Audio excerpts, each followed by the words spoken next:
The penultimate event in the GJW Direct SailJuice Winter Series headed to Rutland for the 2-day Tiger Trophy in aid of the John Merricks Sailing Trust.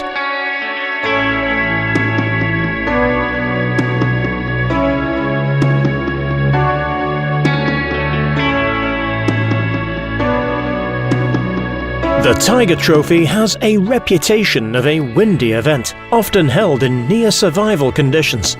With the UK being battered by storms in the preceding days and a hostile weekend forecast, it looked like the Tiger would roar as usual. But the 200-plus competitors were greeted to light winds and bright sunshine. Race 1 saw the Osprey of Phil Meekins and Andrew Eggert take a close win from Ian Walker and Keith BEDBOROUGH in their RS 400. Race 2 saw the RS 400 and the Osprey trade places, with the RS 400 being the class to beat, taking 5 of the top 10 places. The final race of Day 1 saw another RS 400 domination, with the class taking all of the top 3 places. Rutland Sailing Club was packed for the famous Tiger Dinner in aid of the John Merricks Sailing Trust. Ian Walker, who competed with Merricks at the 1996 Olympics, taking silver in the 470 class, was guest speaker, recounting his win in the last Volvo Ocean Race. Going into the final day, the overnight leaderboard was very close, with the top 2 tying on points and third place only 1 point adrift. With a single long-distance 2-hour non-discardable pursuit, all was set for a great showdown. Unfortunately, the weather again refused to play, bringing thick fog and little wind.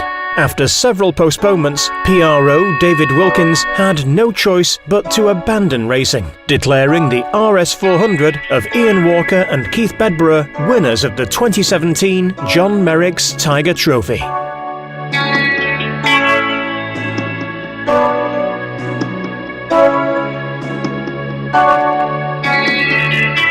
After the penultimate round and the second discard, things are getting very close at the top of the overall rankings. Musto sailor Ben Schooling jumps to top spot, looking to improve on his second in the 2013-14 series. Winner of round 1, Craig Williamson, slips to second, but still looking to improve on his 4th places in the last 2 series.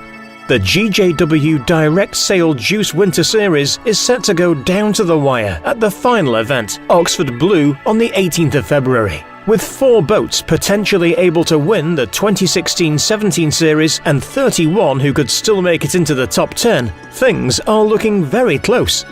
Who will win?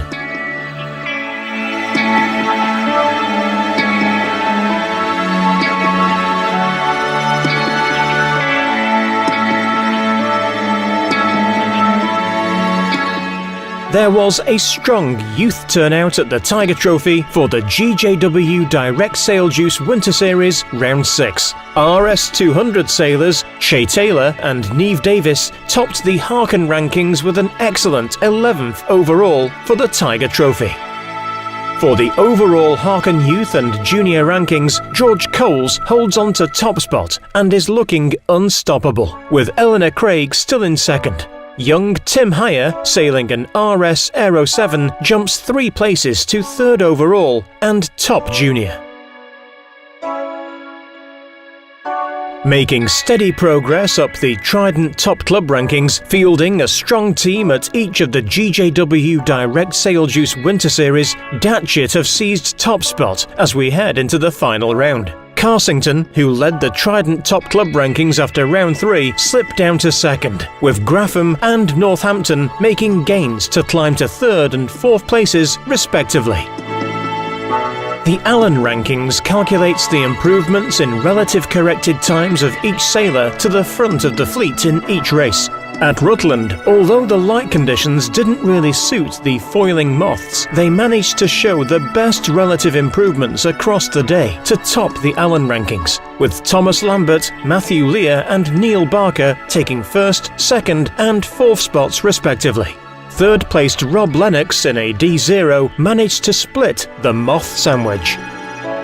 After the penultimate round, Craig Williamson still holds on to top spot in the Allen rankings, with Nigel Austin climbing to second and Nick Craven to third.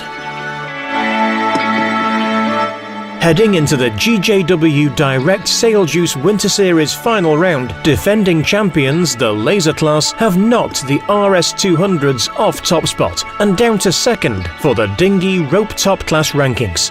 The Merlins climb 4 places to 5th. Based on the best 3 results from each class across every race, the Dinghy Rope Top Class rankings are looking very close, with any of the top 10 classes potentially able to win with a good set of results at the Oxford Blue.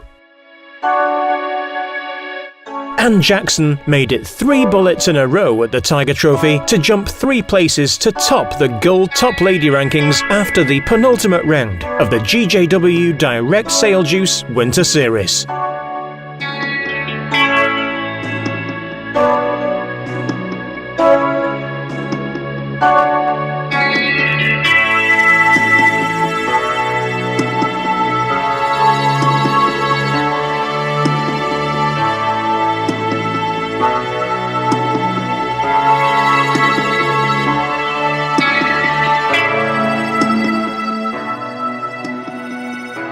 Ian Walker, congratulations, winning the Tiger Trophy. That was a little bit rude, really, wasn't it? Just turning up and winning like that after so many years out of a dinghy.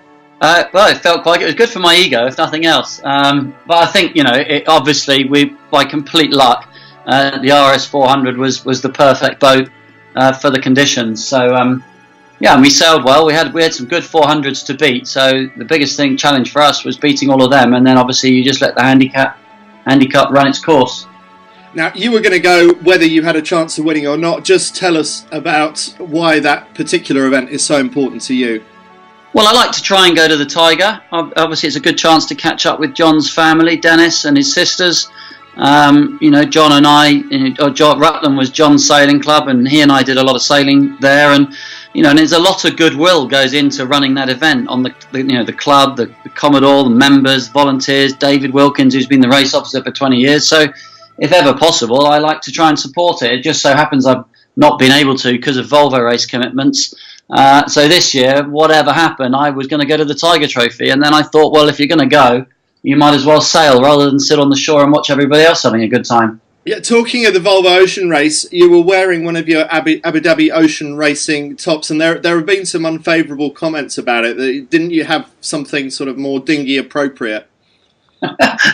Well, considering I'm an ambassador for Musto, I probably should have put a bit more thought into it. But no, I went to pack. I didn't think about it at all. I went to pack my sailing kit, and I suddenly realised I didn't really have any dinghy sailing kit. I'd have been all right in a shorty in the summer, but I didn't have anything else appropriate for the winter. So the only thing I could find was my survival suit from the last Volvo race. So I ended up putting that on. Yeah, we know it's cold at Rutland, but it did look a little bit overkill. Now, you're a trustee of the John Merricks Sailing Trust, and a lot of the proceeds, almost all of them, I think, from the Tiger Trophy go towards that. So any idea how much money is raised over a weekend like that? And just tell us a little bit about the trust and where that money goes to. We don't aim to make a ton of money. It's not just about making money. It really, as much as anything, the event is about remembering John.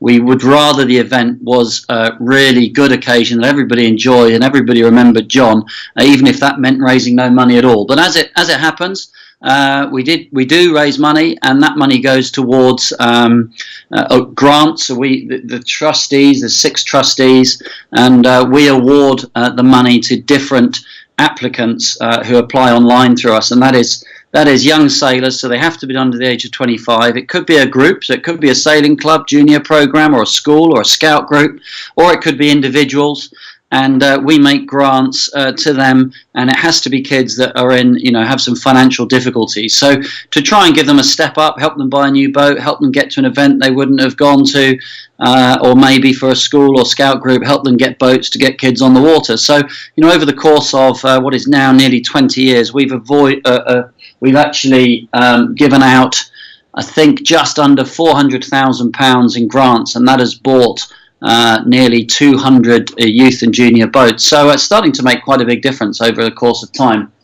That is absolutely awesome.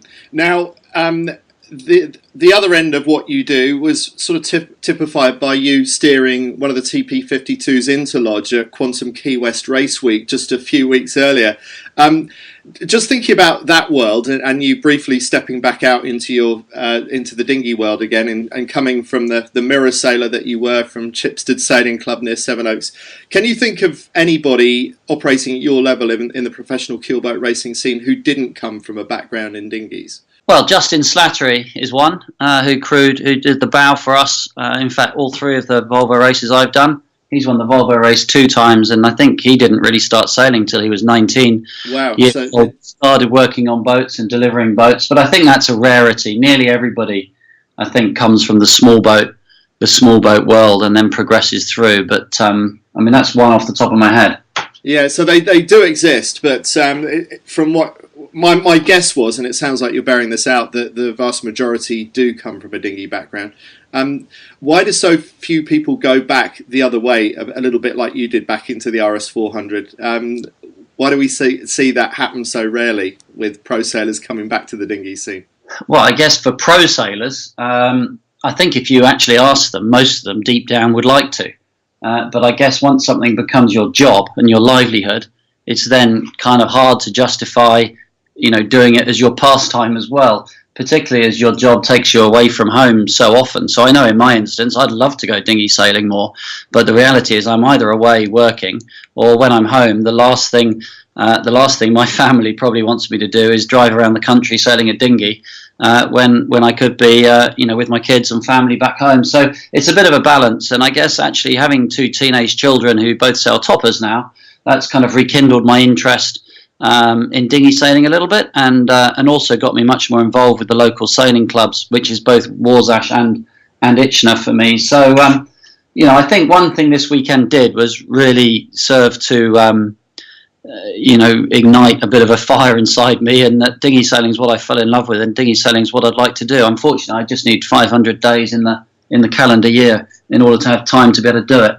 And that busy schedule, I think, is preventing you from doing the RS400 Nationals this year, for example, because that was on your radar for a while, wasn't it? Yeah, and that's sort of what got me interested in the 400. I mean, I know it's a very good boat. I sailed one many moons ago at the Endeavour Trophy, and it's about the right boat for a sort of a fat old middle-aged guy like me now. And it's an exciting boat, but it's something which I don't think you need to go and do weeks and weeks of training. Like, for a Moth, you'd probably have to go and practice for a year. As a 400, you're pretty confident you can step in, and you might not win, but you're going to be, if you sail well, you'll be reasonably competitive. So, I think it's a great boat. I saw the Nationals were in Mounts Bay. Mounts Bay is probably the sort of one of, if not the best venues, for national championships in Britain, and I kind of thought, that would be fun. I did actually ask James Stagg to crew for me, the shore manager who's a mate at Land Rover BAR, but he said he'd be a bit busy this summer.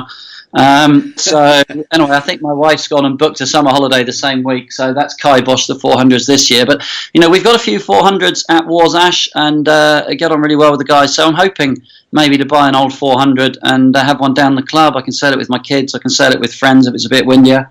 So I think it'd be a great boat. Well, Ian, that was a hell of a debut in the RS400. Congratulations on winning the Tiger Trophy. Thanks very much. Maybe I should just retire now. One and out. Yeah, I think so. If you come back, there's a big target on your back now. I'll leave it another 10 years.